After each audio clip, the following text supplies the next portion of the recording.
जय श्री राधे कृष्णा। ओम कुकरेजा चैनल पर आपका हार्दिक स्वागत है। हरि अनंत हरि कथा अनंता में आज सुनिए सन्यास और गृहस्थ क्या है। श्रेष्ठ एक राजा था। उसके राज्य में जब कभी कोई सन्यासी आते तो उनसे वह सदैव एक प्रश्न पूछा करता था, संसार का त्याग कर जो सन्यास ग्रहण करता है वह श्रेष्ठ है, या संसार में रहकर जो गृहस्थ के समस्त कर्तव्यों को करता जाता है वह श्रेष्ठ है। अनेक विद्वान लोगों ने उसके इस प्रश्न का उत्तर देने का प्रयत्न किया। कुछ लोगों ने कहा कि सन्यासी श्रेष्ठ है। यह सुनकर राजा ने इसे सिद्ध करने को कहा। जब वे सिद्ध न कर सके तो राजा ने उन्हें विवाह करके गृहस्थ हो जाने की आज्ञा दी। कुछ और लोग आए और उन्होंने कहा स्वधर्मपरायण गृहस्थ ही श्रेष्ठ है। राजा ने उनसे भी उनकी बात के लिए प्रमाण मांगा, पर जब वे प्रमाण न दे सके तो राजा ने उन्हें भी गृहस्थ हो जाने की आज्ञा दी। अंत में एक तरुण सन्यासी आए। राजा ने उनसे भी उसी प्रकार प्रश्न किया। सन्यासी ने कहा, हे राजन, अपने अपने स्थान में दोनों ही श्रेष्ठ हैं, कोई भी कम नहीं है। राजा ने उसका प्रमाण मांगा। सन्यासी ने उत्तर दिया, हाँ, मैं इसे सिद्ध कर दूंगा, परंतु तुम्हें मेरे साथ आना होगा और कुछ दिन मेरे ही समान जीवन व्यतीत करना होगा, तभी मैं तुम्हें अपनी बात का प्रमाण दे सकूंगा। राजा ने सन्यासी की बात स्वीकार कर ली और उनसे पीछे पीछे हो लिया। वह उन सन्यासी के साथ अपने राज्य की सीमा को पार कर अनेक देशों में से होता हुआ एक बड़े राज्य में आ पहुंचा। उस राज्य की राजधानी में एक बड़ा उत्सव मनाया जा रहा था। राजा और सन्यासी ने संगीत और नगाड़ों के शब्द सुने। लोग सड़कों पर सुसज्जित होकर कतारों में खड़े थे। उसी समय कोई एक विशेष घोषणा की जा रही थी। उपरोक्त राजा तथा सन्यासी भी यह सब देखने के लिए वहां खड़े हो गए। घोषणा करने वाले ने चिल्लाकर कहा, इस देश की राजकुमारी का स्वयंवर होने वाला है। राजकुमारियों का अपने लिए इस प्रकार पति चुनना भारतवर्ष में एक पुराना रिवाज था। अपने भावी पति के संबंध में प्रत्येक राजकुमारी के अलग अलग विचार होते थे। कोई अत्यंत रूपवान पति चाहती थी, कोई अत्यंत विद्वान, कोई अत्यंत धनवान, आदि आदि। अड़ोस पड़ोस के राज्यों के राजकुमार सुंदर से सुंदर ढंग से अपने को सजाकर राजकुमारी के सम्मुख उपस्थित होते थे। कभी कभी उन राजकुमारों के भी भाट होते थे जो उनके गुणों का गान करते तथा यह दर्शाते थे कि उन्हीं का वरण किया जाए। राजकुमारी को एक सजे हुए सिंहासन पर बिठाकर आलीशान ढंग से सभा के चारों ओर ले जाया जाता था। वह उन सब के सामने जाती तथा उनका गुणगान सुनती। यदि उसे कोई राजकुमार नापसंद होता तो वह अपने वाहकों से कहती, आगे बढ़ो, और उसके पश्चात उस नापसंद राजकुमार का कोई ख्याल तक न किया जाता था।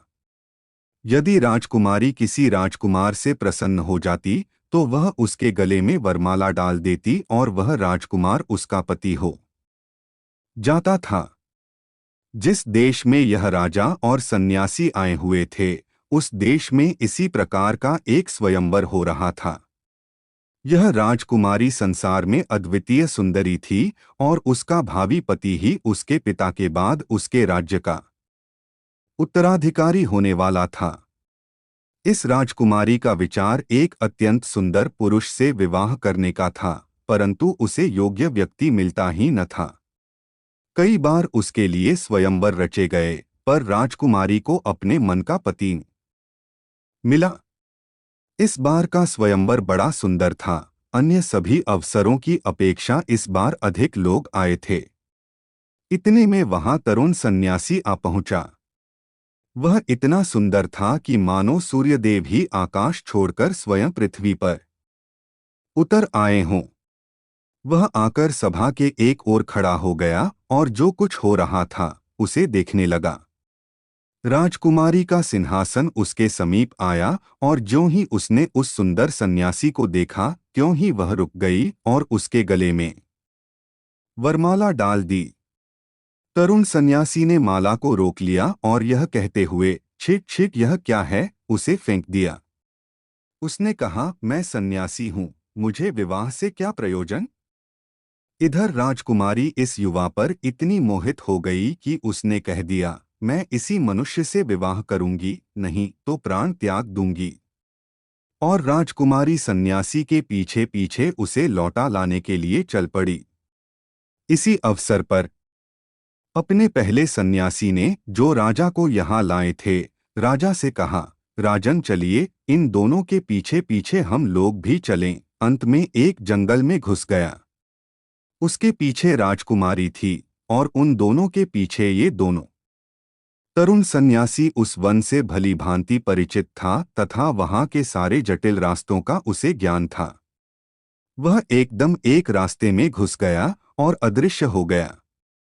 उसे काफी देर ढूंढने के बाद अंत में वह एक वृक्ष के नीचे बैठ गई और रोने लगी, क्योंकि उसे बाहर निकलने का मार्ग नहीं मालूम था।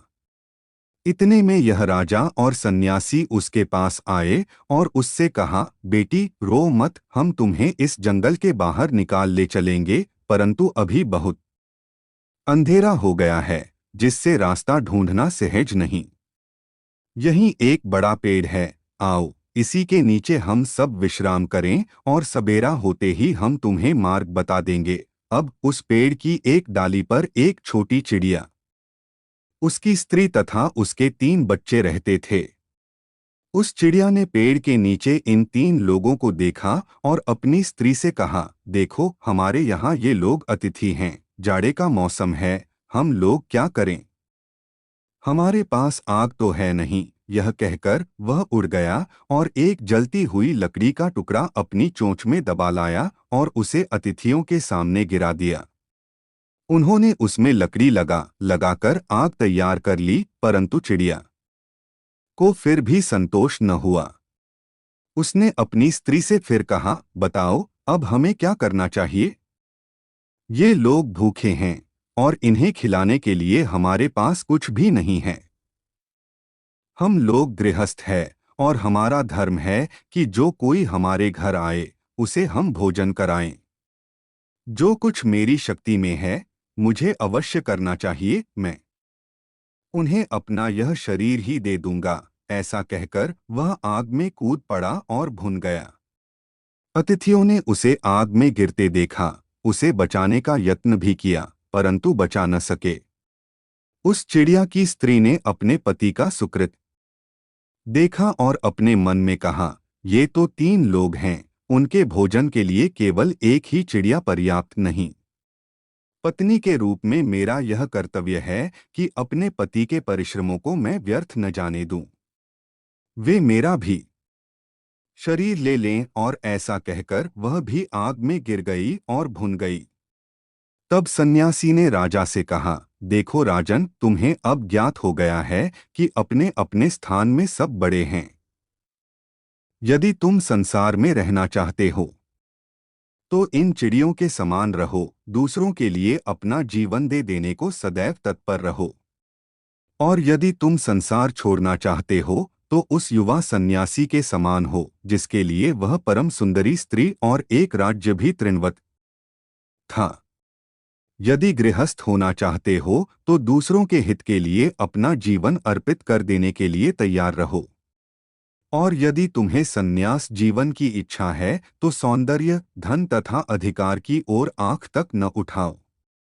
अपने अपने स्थान में सब श्रेष्ठ हैं, परंतु एक का कर्तव्य दूसरे का कर्तव्य नहीं हो सकता। जय श्री राधे कृष्णा।